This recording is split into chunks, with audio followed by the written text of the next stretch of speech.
For the last 5 years, the headline has been the same. The trade war is here, tariffs are rising, and China's economy is supposed to be cornered.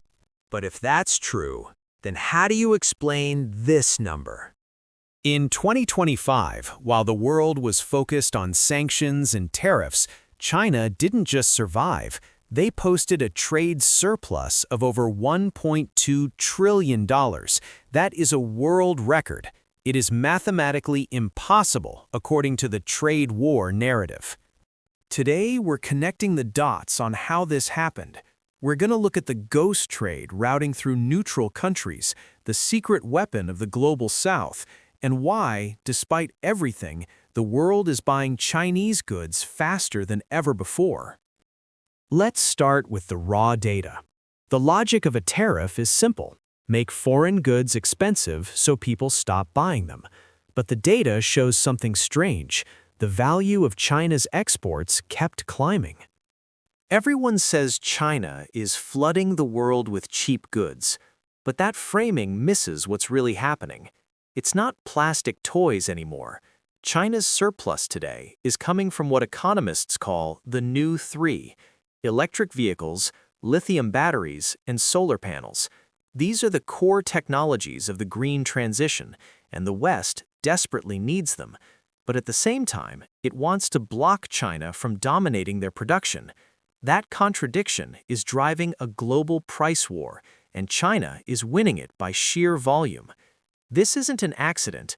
For over a decade, China built massive industrial capacity in these sectors, not for today's demand, but for long-term dominance. When domestic growth slowed, exports became the release valve.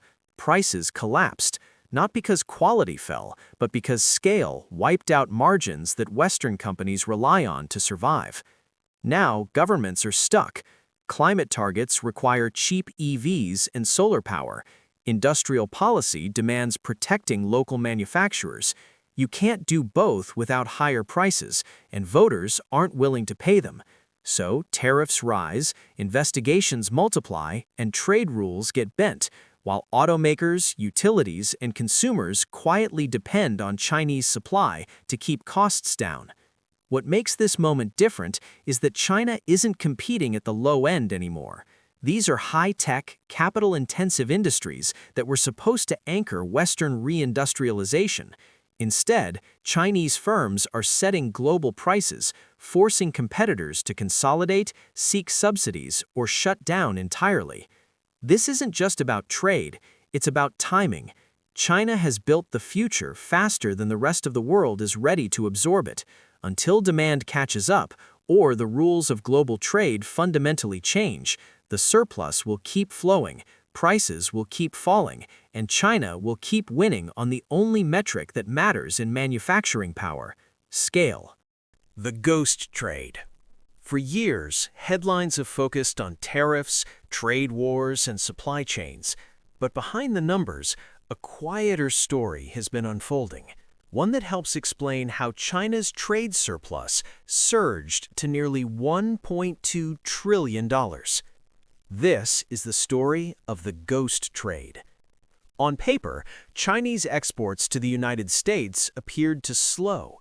But in reality, Chinese goods never stopped flowing. They simply changed their passports.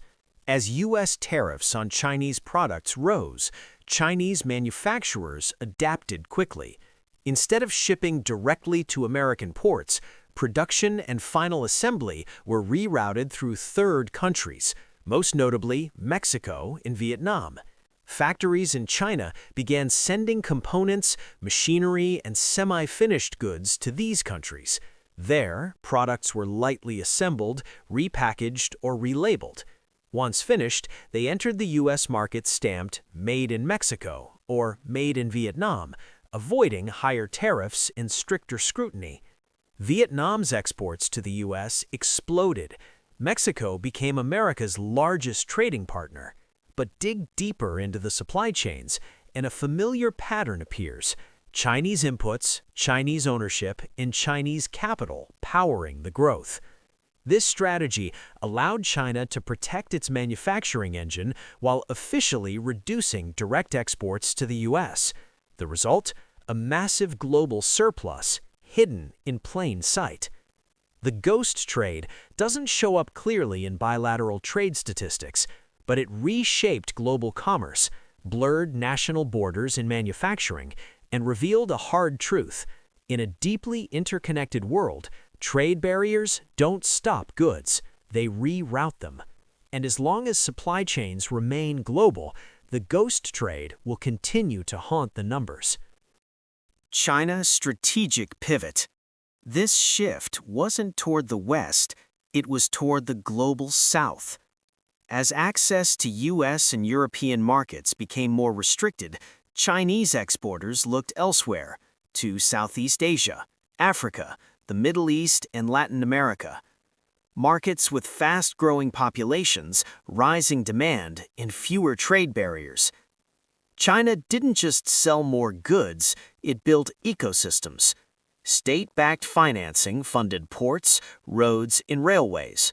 Chinese firms followed the infrastructure, exporting machinery, electronics, vehicles, and construction materials.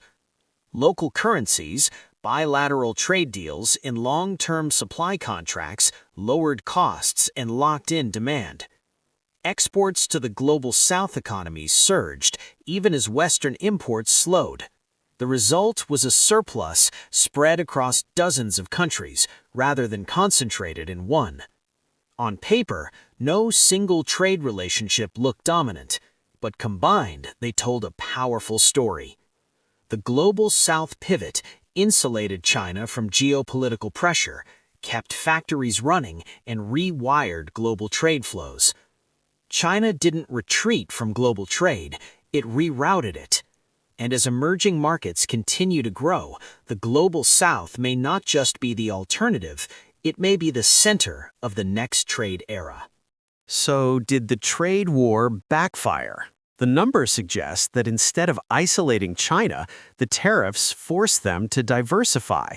They built a trade network that is more complex, harder to sanction, and significantly more profitable.